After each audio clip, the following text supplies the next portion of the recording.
میں مبلغ بنوں سنتوں کا، خوب چرچا کروں سنتوں کا، ہو کرم بہر خاک مدینہ۔ الحمدللہ رب العالمین، والصلاة والسلام علی سید المرسلین، اما بعد فاعوذ باللہ من الشیطان الرجیم، بسم اللہ الرحمن الرحیم۔ الصلاة والسلام علیک یا رسول اللہ وعلى آلك وأصحابك يا حبيب الله۔ الصلاة والسلام عليك يا نبي الله وعلى آلك وأصحابك يا نور الله۔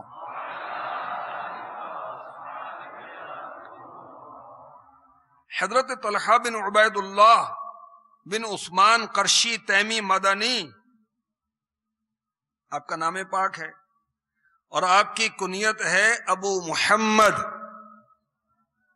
کیا کنیت ہے؟ کن کی؟ حضرت طلحہ بن عبید اللہ کی۔ آپ کی سیرت کے متعلق مکتبۃ المدینہ نے رسالہ بھی شائع کیا ہے، اس سے آپ ان کے حالات زندگی قدر تفصیل سے پڑھ سکیں گے۔ آج ان کے تعلق سے بیان ہو رہا ہے۔ آپ کی کنیت تھی ابو محمد۔ کنیت کیا ہوتی؟ نام رکھنے کے احکام رسالہ پڑھیں، پتہ چل جائے گا کنیت کیا ہوتی۔ آئیے اس سے میں آپ کو پیش کرتا ہوں۔ کنیت سے مراد وہ نام ہے جو اب، ام، ابن، ابنتا سے شروع ہو، اور ابو سے مراد ابو محمد ہے نا کنیت ہے، تو ابو سے مراد کیا ہے؟ باپ نہیں ہوتا، والا۔ کیا مراد ہے؟ والا۔ ہر جگہ باپ نہیں ہوتا، اکثر جگہ اس کے معنی ہوتے ہیں والا۔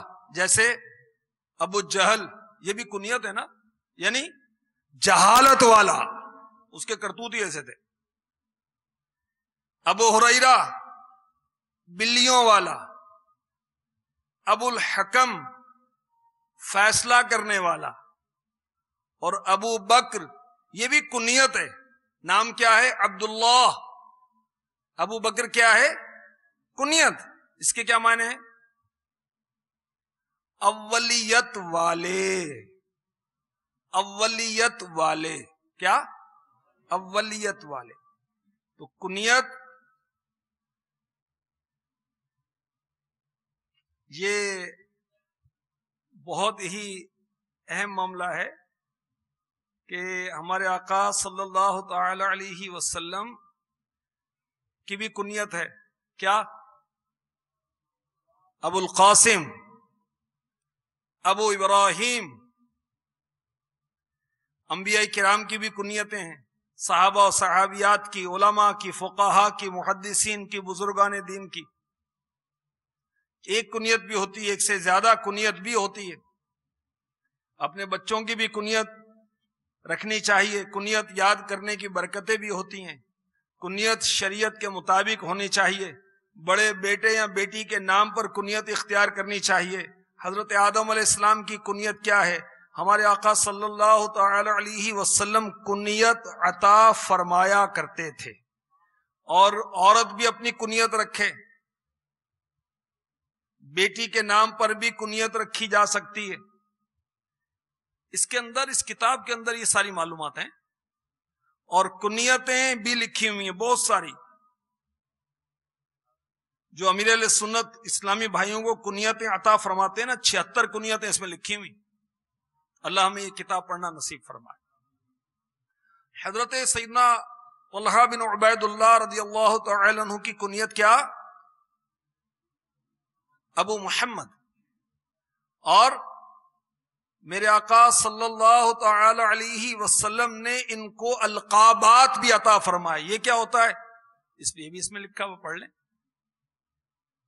سرکار علیہ الصلوۃ والسلام نے جو آپ کو لقب دیے وہ ہیں طلحۃ الخیر، طلحۃ الفیاض، طلحۃ الجود۔ یہ القابات سرور کائنات صلی اللہ علیہ وسلم نے حضرت طلحہ بن عبید اللہ رضی اللہ تعالی عنہ کو کس لیے عطا فرمائے؟ اس وجہ سے کہ حضرت طلحہ کثرت سے سخاوت کیا کرتے تھے۔ آپ کی سخاوت کی بنا پر آپ کو آقا صلی اللہ علیہ وسلم نے لقب عطا فرمایا طلحۃ الخیر، طلحۃ الفیاض، طلحۃ الجود۔ سبحان اللہ۔ حضرت طلحہ بن عبید اللہ رضی اللہ تعالی عنہ جو عشرہ مبشرہ میں سے ہیں، آپ بہت زیادہ سخی تھے اور دنیا سے بے رغبت تھے۔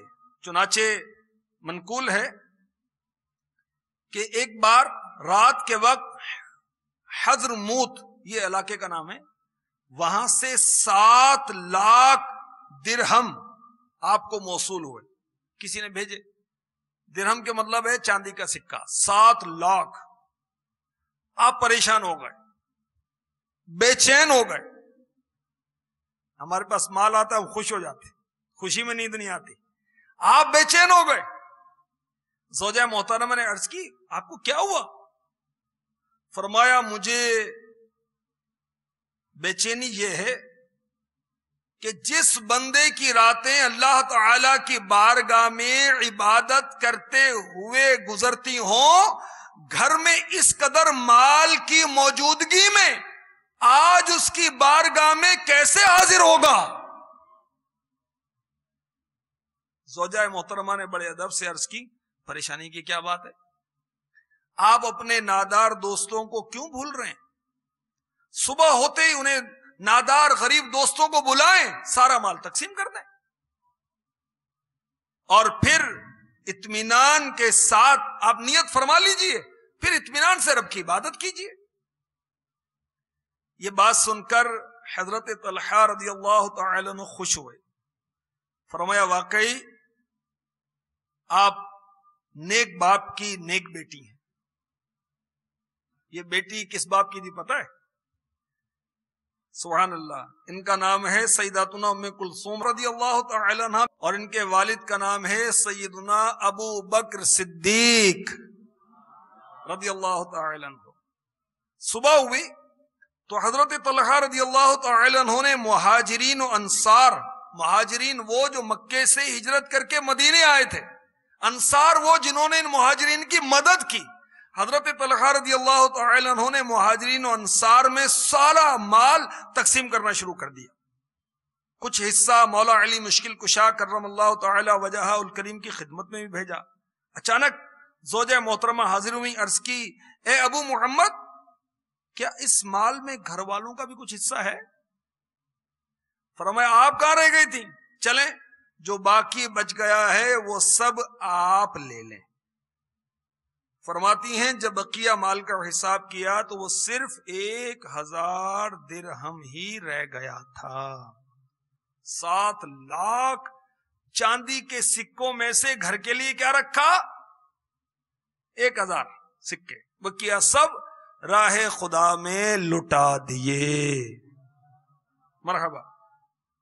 جو خوش نصیب اخلاص کے ساتھ، اچھی نیت کے ساتھ خرچ کرتا ہے، اللہ تعالی اسے اس کی برکتیں دنیا میں بھی عطا فرماتا ہے، آخرت میں بھی عطا فرماتا ہے، اور اسے اجر و ثواب سے بھی نوازتا ہے۔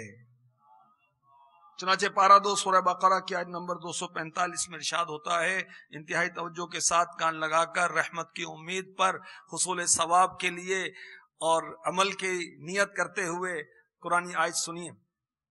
من ذا الذی یقرض اللہ قرضا حسنا فیضاعفہ له اضعافا کثیرا۔ واللہ یقبض ویبسط وإلیہ ترجعون۔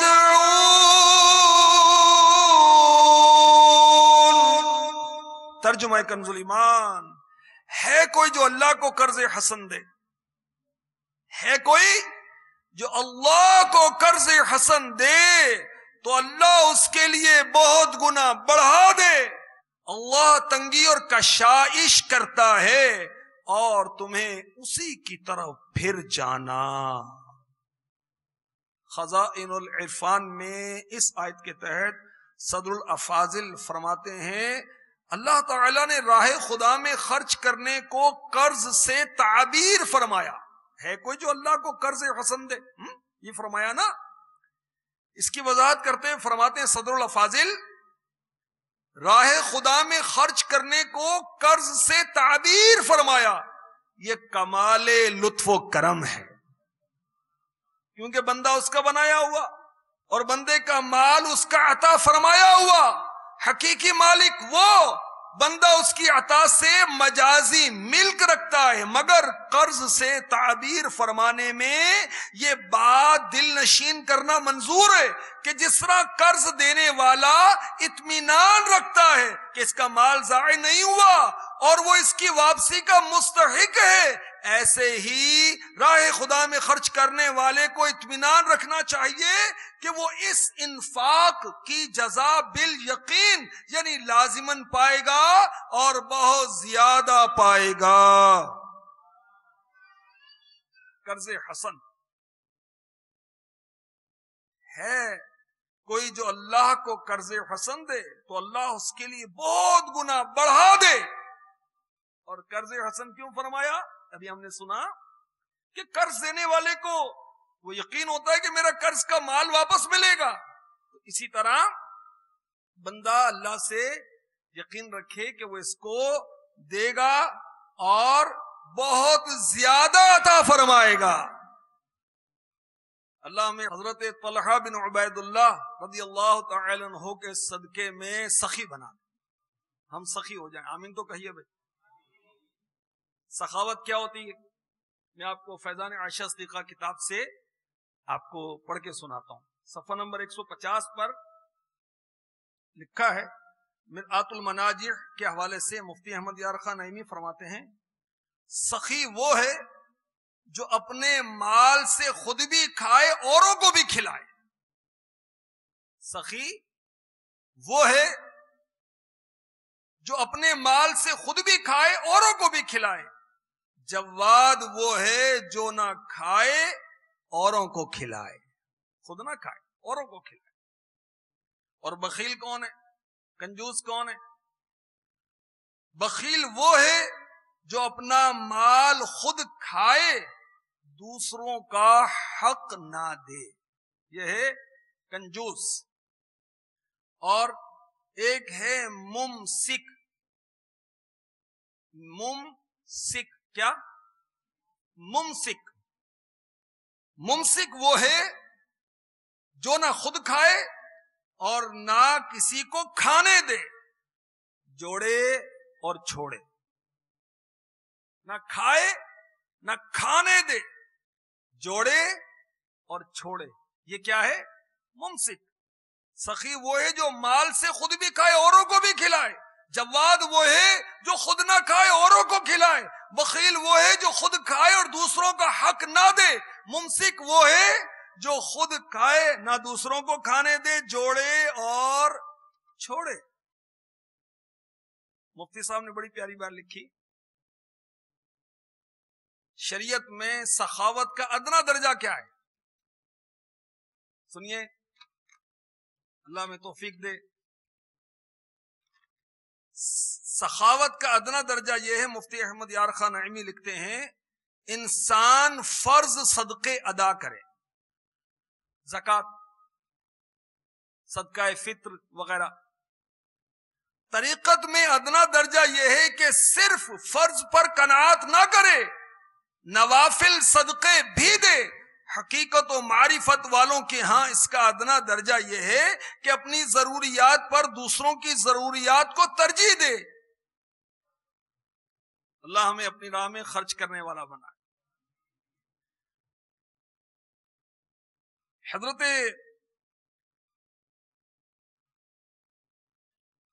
سیدنا طلحہ بن عبید اللہ کی یومیہ آمدنی، ڈیلی انکم جو تھی وہ تھی 1000 دراہم سے بھی زیادہ. یہ تھی آپ کی روزانہ کی آمدنی.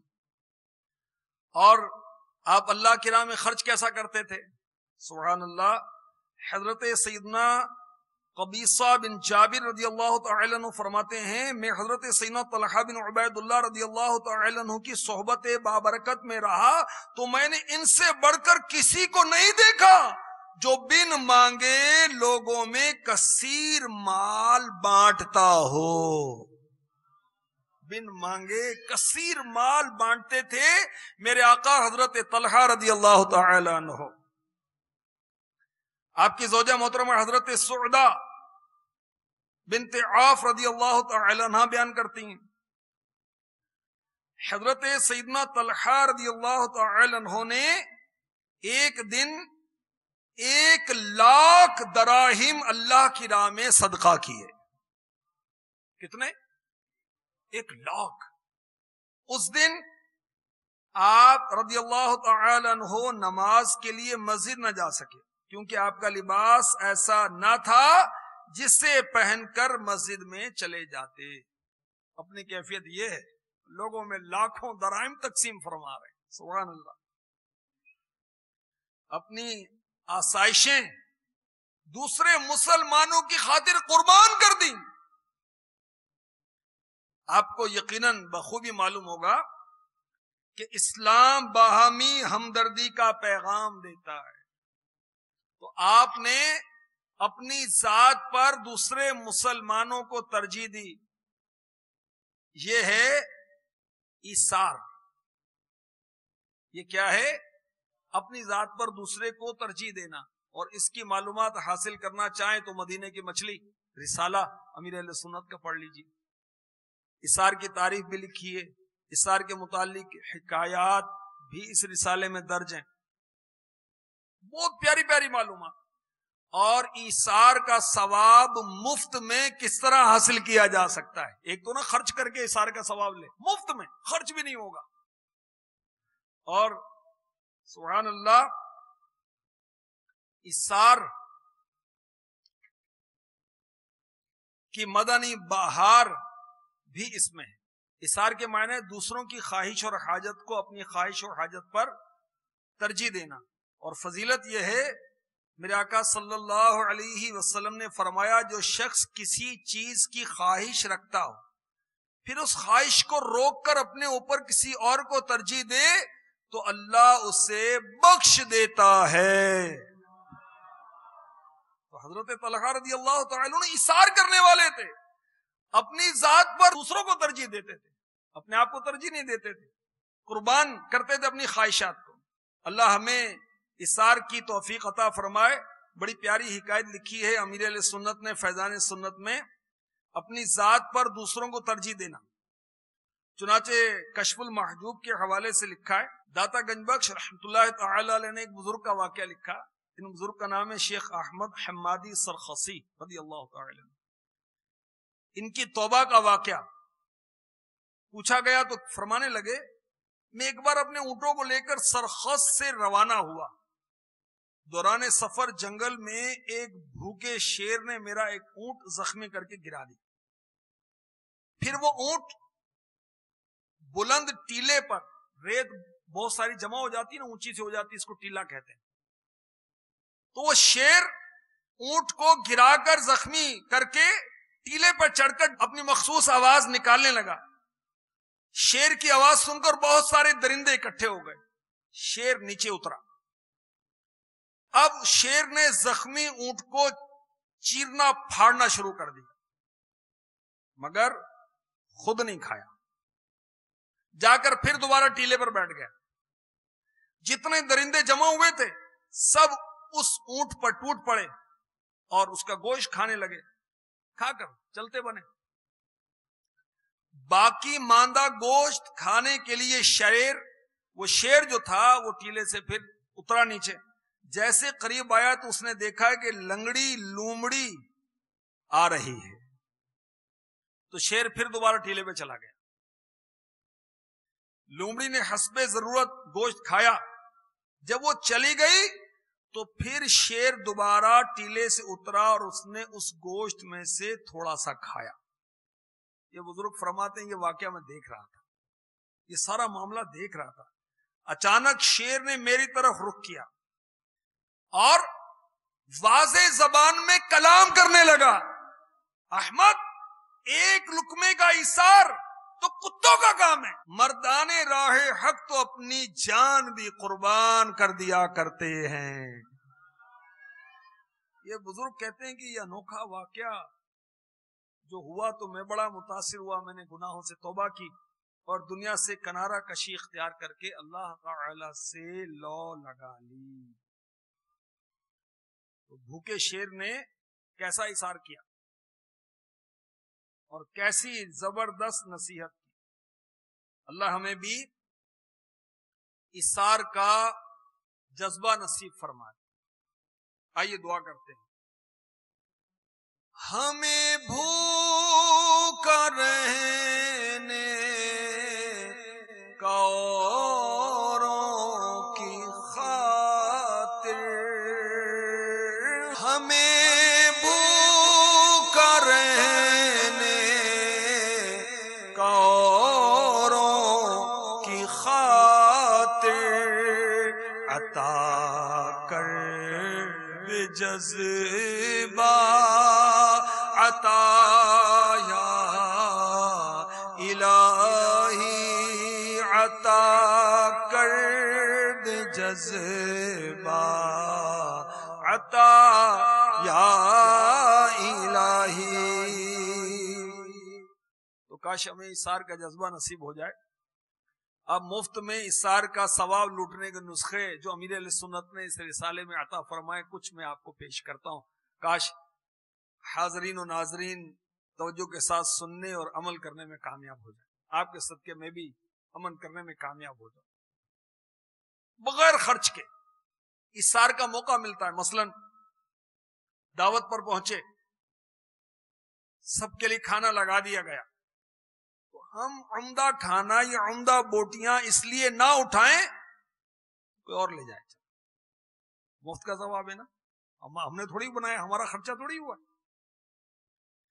ہم کمرے کے اندر ہیں یا اجتماع میں ہیں یا مدنی قافلے میں ہیں, پنکھا ایک چل رہا ہے, تو ہم دانستہ تھوڑا سا ہٹ جائیں کہ چلے ہمارا بھائی جو ہے وہ جو جہاں زیادہ ہوا لگ رہی ہے ادھر جگہ اس کو مل جائے. مفت کا ثواب. ٹرین میں بس میں سفر کر رہے ہیں اور بہت بھیڑ ہے, تو اب بھی موقع ہے کہ اپنی نشست پر کسی کو بٹھا کر کھڑے ہو جائیں. ہمت کی بات.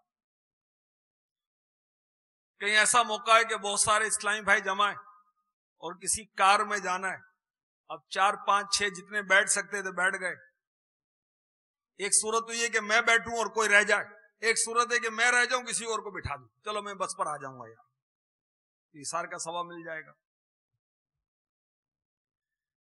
ہفتہ وار اجتماع میں یا کہیں بھی سنتوں بھرے اجتماع میں, بڑی رات کا اجتماع ہم بیٹھے, ہم آرام دہ جگہ پر بیٹھ گئے, تو آنے والوں کے لیے جگہ کو شادہ کریں, اس کو جگہ پیش کر دیں. کھانا کھانے کا وقت ہے, یہ بھی ایک ایثار کی صورت ہے. کھانا کھا رہے ہیں, کھانا کم ہے, تو ہم آہستہ آہستہ کھائیں تاکہ ہمارے بھائی کھا لیں. کھانے والے زیادہ ہیں تو ہم کم کھائیں تاکہ اور ہمارے مسلمان بھائی کھا لیں. تو نفس کو ذرا تھوڑی سی آزمائش ڈال کر ہم اس موقع پر سخاوت ایثار کرنے کا ثواب پا سکتے ہیں. سخاوت کا نہیں, ایثار کا. تو آئیے اس ایثار کے جذبے کی بھی اللہ کی بارگاہ پہ ہم طلب کرتے ہیں. سخاوت کی خصلت عنایت ہو یا رب, دے جذبہ بھی ایثار کا یا صلو علی الحبیب صلی اللہ تعالی علی محمد. حضرت طلحہ رضی اللہ تعالی عنہ سخی بہت تھے. آپ کی ایک خصوصیت یہ تھی، اور آپ کی ذات پاک میں ایک اور جو خاص چیز تھی وہ یہ تھی کہ آپ کے 11 بیٹے تھے. 11 بیٹے، 11 کے 11 بیٹوں کے نام حضرت طلحہ بن عبید اللہ رضی اللہ تعالی عنہ نے انبیاء کے ناموں پر رکھے تھے. اور نام بھی سنیے، ایک بیٹے کا نام آپ نے رکھا محمد، ایک کا نام رکھا عمران، ایک کا نام رکھا موسیٰ، ایک کا نام رکھا یعقوب، ایک اپنے شہزادے کا نام رکھا اسماعیل، ایک شہزادے کا نام رکھا اسحاق، ایک شہزادے کا نام رکھا زکریا، ایک شہزادے کا نام رکھا یوسف، ایک شہزادے کا نام رکھا عیسیٰ، ایک شہزادے کا نام رکھا یحییٰ، ایک شہزادے کا نام رکھا صالح رضی اللہ تعالی عنہم اجمعین. تو اللہ کے نیک بندوں کے نام پر نام رکھنا چاہیے.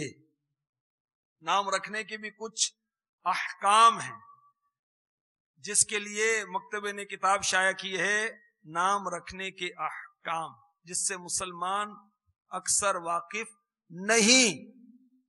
تو انبیاء کے ناموں پر نام رکھیں، آقا کے ناموں پر نام رکھیں، صحابہ کے ناموں پر نام رکھیں. طلحہ کتنا پیارا نام ہے، پیارا لگتا ہے نا؟ کیوں نہ پیارا لگے؟ آقا کے یہ صحابی ہیں، سچے عاشق رسول، سارے صحابی عاشق رسول ہیں. بزرگوں کے نام پر نام رکھیں کاش. اور یاد رکھیں کہ قیامت کے روز نام سے اللہ کی بارگاہ میں بلایا جائے گا، تو اچھا نام ہونا چاہیے. چنانچہ سنن ابی داود حدیث نمبر 4948، حضور پاک صاحب لولاک صلی اللہ تعالی علیہ وسلم نے فرمایا، قیامت کے دن تم اپنے اور اپنے باپ دادا کے نام سے پکارے جاؤ گے، لہذا اپنے اچھے نام رکھا کرو. اب وہ کم عقل کہیں، بے وقوف کہیں، احمق کہیں، کیا کہیں، کہ جو اپنے بچوں کے نام فلمی اداکار یا اداکارہ کے نام پر رکھتے ہیں، گلوکار یا گلوکارہ کے نام پر رکھتے ہیں، فنکار یا فنکارہ کے نام پر رکھتے ہیں، اور بعض تو اتنے کم عقل ہیں کہ غیر مسلموں کے نام پر نام رکھتے ہیں. اب غور کیجئے کہ قیامت کے روز ہماری اولاد کو کسی گلوکار کے نام پر پکارا جائے، اس کے لیے ذلت نہیں ہوگی؟ ہاں ذلت، عزت تھوڑی ہے اس میں کوئی. اب پھپھی نے نام رکھنا ہے جی، ہمارے خاندان میں یہ رواج ہے. کسی خاندان میں یہ کہ دادی نام رکھا گی، چچا نام رکھے گا. اب اس کو تمیز ہے نام رکھنے کی؟ عقل ہے اس کو؟ کوئی علم ہے؟ علم دین سیکھا ہے؟ اگر سیکھا تو رکھے، نہیں تو پھر کیا رکھے گی؟ ہاں اگر یہ کتاب پڑھ لے نا، دادی پڑھ لے یا چچا پڑھ لے یا پھپھی پڑھ لے، جس نے نام رکھنا، پھر اس کو تمیز آئے گی نام رکھنے کی. پھر اس کو پتا چلے گا کہ نام کیا رکھنا چاہیے. اگر ہم انبیاء کے ناموں پر نام رکھیں گے تو اس بچے کا انبیاء سے روحانی تعلق قائم ہو جائے گا. کتنی پیاری بات ہے کہ میرے بیٹے کا نام آقا کے نام پر، سبحان اللہ، میرے بیٹے کا نام نبیوں کے نام پر، کسی کی اولاد کا نام صحابہ کے نام پر، بچی کا نام صحابیات کے نام پر، امہات المؤمنین کے نام پر. تو کیسی ایک روحانی لنک ہو گیا، روحانی نسبت ہو گئی. نیک ہستیوں، اولیاء کے نام پر. کاش یہ ہمیں سعادت نصیب ہو جائے. اب اجتماعات میں آئیں گے، قافلوں میں سفر کریں گے تو انشاءاللہ عز و جل یہ باتیں بھی سیکھ لیں گے، ورنہ تو طرح طرح کے نام رکھتے اللہ کی پناہ. جو قرآن میں یہ نام آیا ہے، وہ بھائی قرآن کے اندر تو فرعون کا نام بھی ہے، شیطان کا نام بھی ہے، خنزیر بھی ہے. قرآن میں جو نام اچھے ہیں ذکر کیے گئے اس کا رکھیں بھائی. حضرت سیدنا طلحہ بن عبید اللہ رضی اللہ تعالی عنہ، آپ نے پیارے آقا علیہ الصلوۃ والسلام کی بہت صحبت پائی. اور اولاً آپ نے سنا کہ ابتدائے اسلام میں ہی آپ ایمان لے آئے تھے، مگر پیارے آقا صلی اللہ علیہ وسلم سے انہوں نے احادیث بہت ہی کم روایت کی. کتنی؟ 38. 3 حدیثیں بخاری شریف میں، 4 مسلم شریف. تو اس کی کیا وجہ؟ اس کی وجہ یہ بتائی گئی کہ احادیث بیان کرنے میں آپ محتاط بہت تھے، محتاط بہت تھے. فاروق اعظم رضی اللہ تعالی عنہ آپ بھی بہت محتاط تھے. آپ فرمایا کرتے اگر مجھے یہ ڈر نہ ہوتا کہ کہیں حدیث میں مجھ سے کمی بیشی نہ ہو جائے تو میں تمہیں ضرور احادیث مبارکہ بیان کرتا. ڈرتے تھے. ایک شخص نے فاروق اعظم رضی اللہ تعالی عنہ سے خرگوش کے متعلق پوچھا، حلال ہے حرام ہے، یہ پوچھا. فرمایا مجھے حدیث میں کمی بیشی ناپسند ہے، تمہیں ایسے شخص کے پاس بھیجتا ہوں جو تمہاری رہنمائی کرے گا. تو اس شخص کو حضرت سیدنا عمار بن یاسر رضی اللہ تعالی عنہ کے پاس بھیجا. جب اس شخص نے بات کی تو فرمایا ہم نبی کریم صلی اللہ تعالی علیہ وسلم کے ساتھ فلاں فلاں جگہ پر تھے. آپ صلی اللہ تعالی علیہ وسلم کے پاس ایک خرگوش بطور تحفہ بھیجا گیا تو ہم نے بھی اس کا گوشت تناول کیا. قطعی جنتی صحابی فاروق اعظم رضی اللہ تعالی عنہ حدیث بیان کرنے میں کتنے محتاط تھے. حالانکہ سفر و حضر میں، سفر میں، گھر میں، شہر میں پیارے آقا علیہ الصلوۃ والسلام کی طویل صحبت انہوں نے پائی، مگر حدیث بیان کرنے میں محتاط. کسی اور صحابی کے پاس بھیج دیا. اور یہ بھی پتہ چلا کہ خرگوش کا گوشت کھانا صحابہ سے ثابت ہے. اور یہ بھی ہمیں معلوم ہوا اگر کسی بات کا صحیح طرح سے علم نہ ہو یا علم تو ہو مگر کنفیوژن ہے، شک ہے، تو اس صورت میں، اس کیفیت میں ہم سوال کا جواب نہ دیں. کسی صحیح العقیدہ سنی عالم، کسی سنی مفتی کے پاس بھیج دیں، ان سے پوچھ لیں. اور دعوت اسلامی والوں کے لیے دارالفتہ اہل سنت موجود ہے، وہاں بھیج دیں. بھائی کیا ضرورت ہے اپنے تکے لگانے کی؟ بھائی ڈرنا چاہیے کہ ہم کسی کو غلط مسئلہ بتا دیں، کہیں اللہ تبارک و تعالی ہم سے ناراض نہ ہو جائے. اس کی اجازت تھوڑی ہے ہر ایک کو کہ وہ جو چاہے مسئلہ جو اس کے ذہن میں ہو اس سے بتا دے. تو دعوت اسلامی کے مدنی ماحول میں دارالفتہ اہل سنت کا قیام عمل میں لایا گیا ہے. کس لیے؟ شرعی مسائل بتانے کے لیے، جائز اور ناجائز بتانے کے لیے. الحمدللہ یہ ہمارا شعبہ جو ہے دعوت اسلامی کے 95 شعبوں میں سے ایک ہے اور یہ ترقی کر رہا ہے، ترقی کر رہا ہے الحمدللہ. آپ سن کر خوش ہوں گے اس شعبے سے وابستہ مفتیان کرام، علماء کرام تحریری فتاوی بھی دیتے ہیں، نیشنل اور انٹرنیشنل فون نمبرز پر بھی مسئلے بتاتے ہیں، بذریعہ واٹس ایپ بھی مسائل بتاتے ہیں، ویب سائٹ کے ذریعے بھی، ای میل کے ذریعے بھی، خطوں کے ذریعے بھی، تربیتی اجتماعات میں بھی، مدنی چینل پر بھی، مدنی مشوروں میں بھی، کتابیں لکھ کر بھی، اور سائلین سے بالمشافہ ملاقات کے ذریعے بھی شرعی رہنمائی کرتے ہیں. 11 شاخیں پاکستان میں الحمدللہ دارالفتہ اہل سنت کی قائم ہیں اور ماہانہ یعنی منتھلی کم و بیش 650 تحریری فتاوی جاری ہوتے ہیں. آپ سن کر حیران ہوں گے اور خوش بھی ہوں گے. الحمدللہ اب تک 1 لاکھ سے زائد تحریری فتاوی دارالفتہ اہل سنت سے جاری ہو چکے ہیں.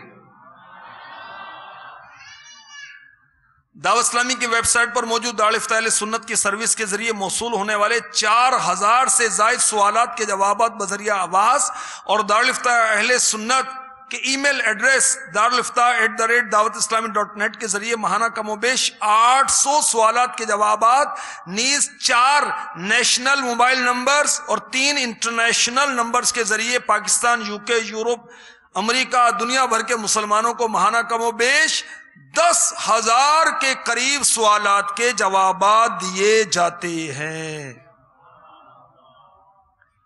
اب تو واٹس ایپ کا نمبر بھی آن کر دیا گیا ہے، اور پہلے ہی دن پتہ کتنے پیغامات آئے؟ 1,500 پیغامات۔ کتنے؟ 1500، اس سے بھی زائد۔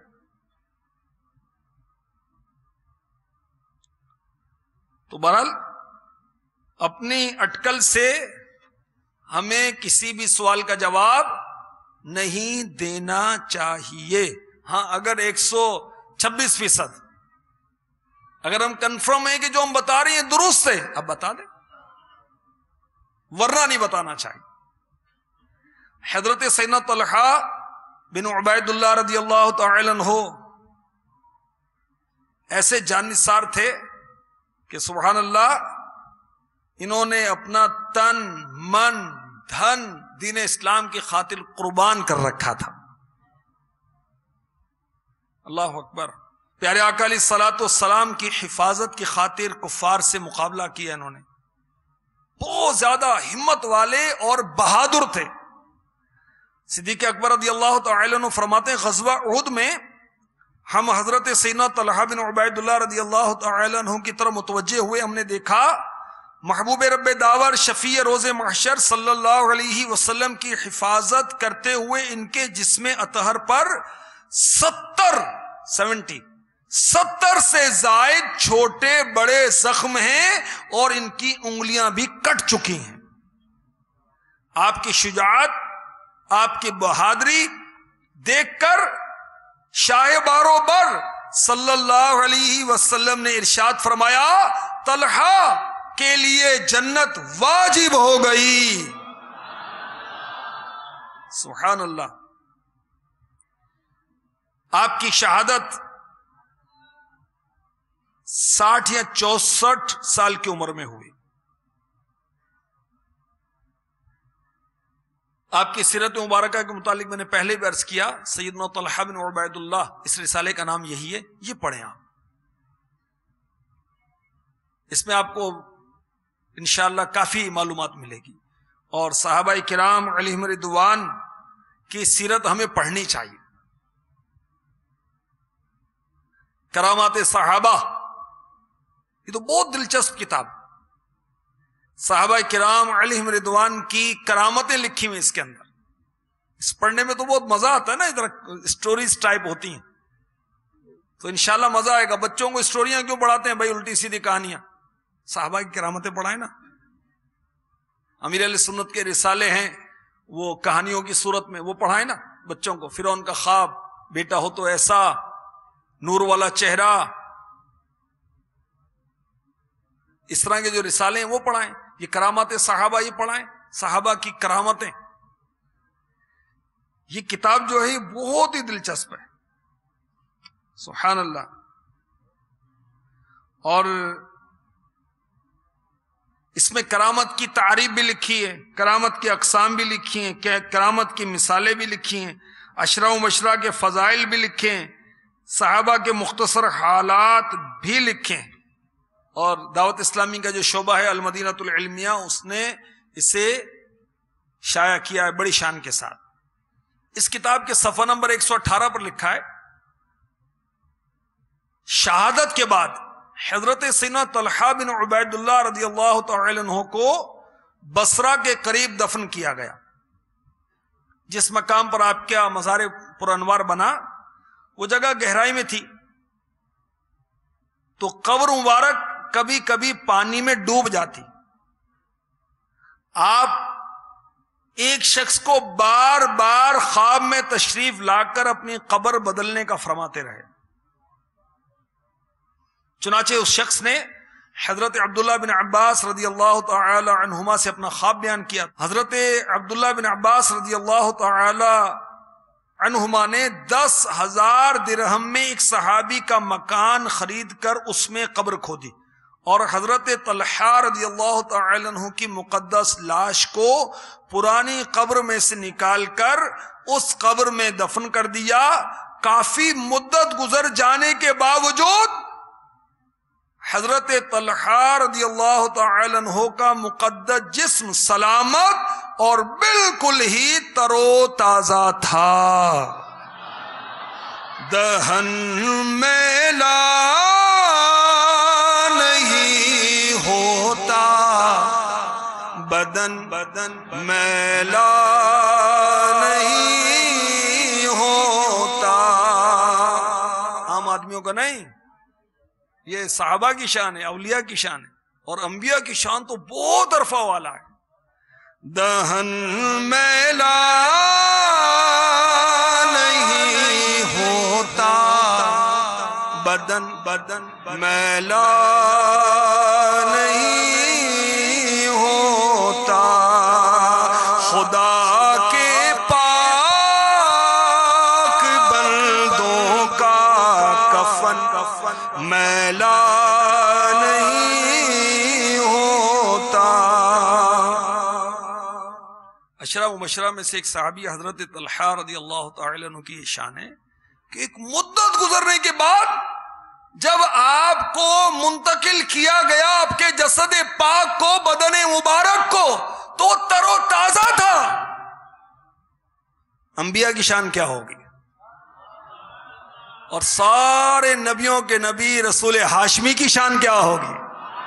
تو زندہ ہے واللہ، تو زندہ ہے واللہ. واللہ کا مطلب ہے اللہ کی قسم. اعلی حضرت ایک ہی مصرے میں 2 قسمیں کھا رہے ہیں. تو زندہ ہے واللہ، تو زندہ ہے واللہ، میری چشم عالم سے چھپ جانے والا. پیارے آقا علیہ الصلوۃ والسلام کا ارشاد مشکاہ شریف میں ہے، ان اللہ حرم علی الارض ان تأکل اجساد الانبیاء، اللہ نے زمین پر انبیاء کے جسموں کو کھانا حرام فرما دیا ہے. تو زندہ ہے واللہ،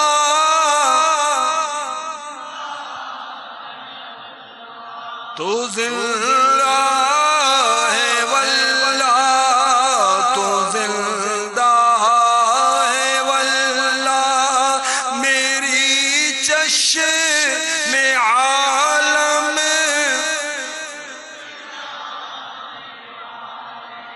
میری چشم عالم سے چھپ جانے. سبحان اللہ. حضرت سیدنا طلحہ بن عبید اللہ رضی اللہ تعالی عنہ کی شان و عظمت کا کیا کہنا. سبحان اللہ. اب دنیا سے بے رغبت اور بن مانگے خیرات کیا کرتے تھے.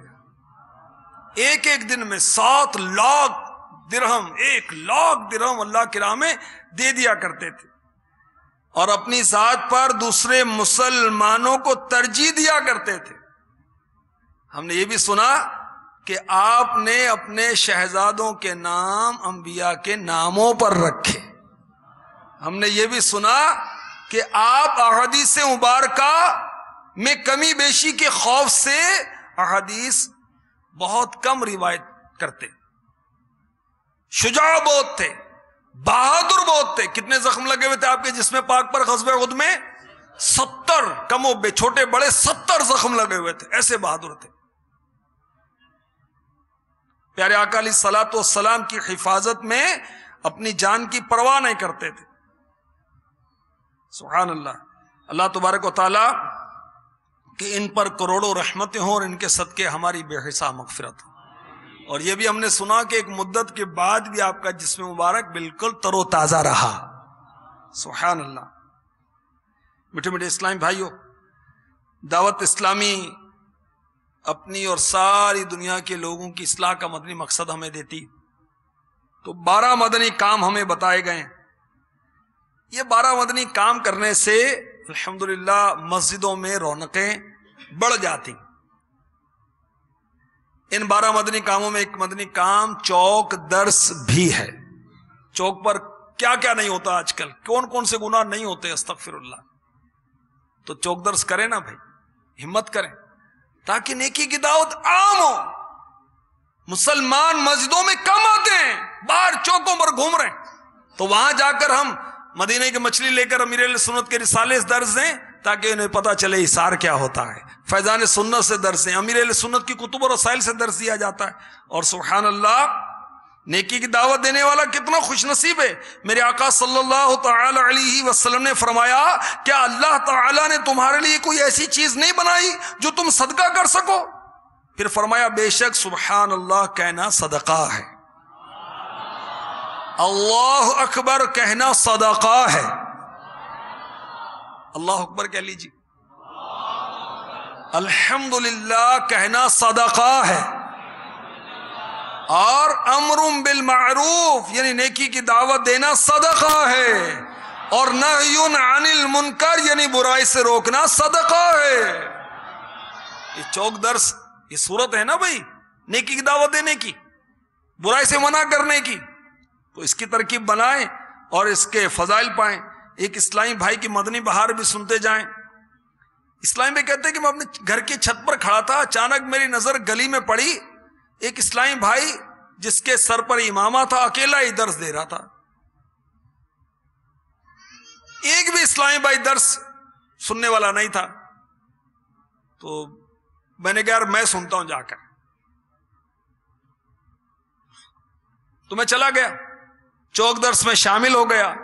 الحمدللہ عز وجل چوک درس میں شامل ہونا میری اصلاح کا ذریعہ بن گیا، مدنی ماحول میں آنے کا سبب بن گیا. الحمدللہ میں یہ بیان دیتے وقت مدنی انعامات کا علاقائی ذمہ دار ہوں. ایک وقت تھا کہ سبزی محمد دے کر میں بھاگ جاتا تھا.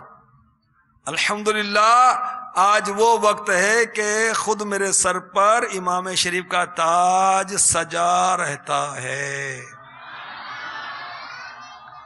اب بیان کو اختتام کی طرف لاتے ہوئے آئیے سنت کی فضیلت سنتے ہیں اور چند سنت آداب بھی پیش کی جاتی ہیں.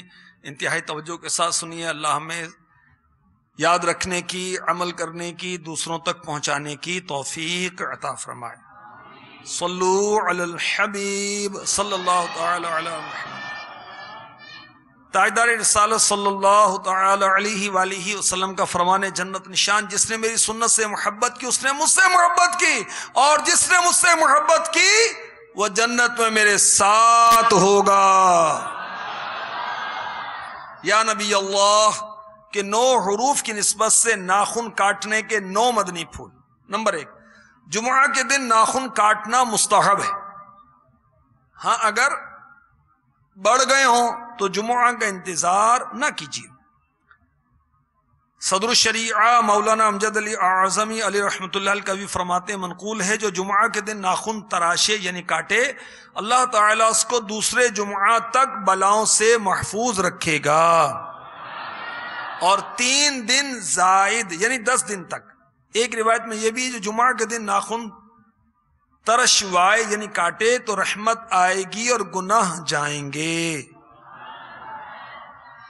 ہاتھوں کے ناخن کاٹنے کے منقول طریقے کا خلاصہ، پہلے سیدھے ہاتھ کی شہادت کی انگلی سے شروع کر کے ترتیب وار چنگلیاں سمیت ناخن کاٹے جائیں، پھر انگوٹھا چھوڑ دیا جائے.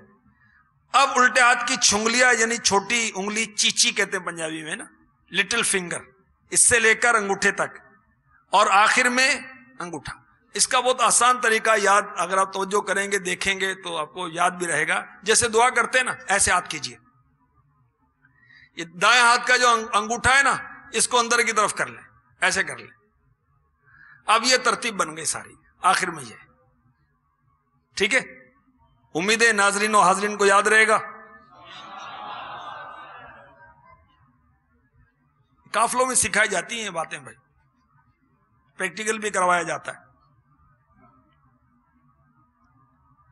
پاؤں کے ناخن کاٹنے کی کوئی ترتیب منقول نہیں، بہتر یہ ہے سیدھے پاؤں کی چھنگلیاں یعنی چھوٹی انگلی سے شروع کر کے ترتیب وار انگوٹھے سمیت ناخن کاٹ لیجئے، پھر الٹے پاؤں کے انگوٹھے سے شروع کر کے چھنگلیاں سمیت ناخن کاٹ لیجئے۔ یہ سمجھیں گے جیسے یہ پیروں کے ناخن ہیں نا، انگلیاں ہیں، تو دائیں کے چھوٹی سے شروع کر کے اس پر ختم کریں اور اس پر اس ترتیب سے اس کو کاٹ لیں۔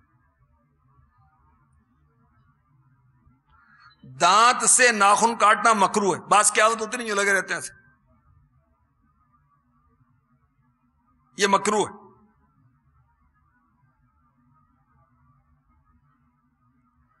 جنابت کی حالت یعنی غسل فرض ہونے کی صورت میں ناخن کاٹنا مکروہ ہے۔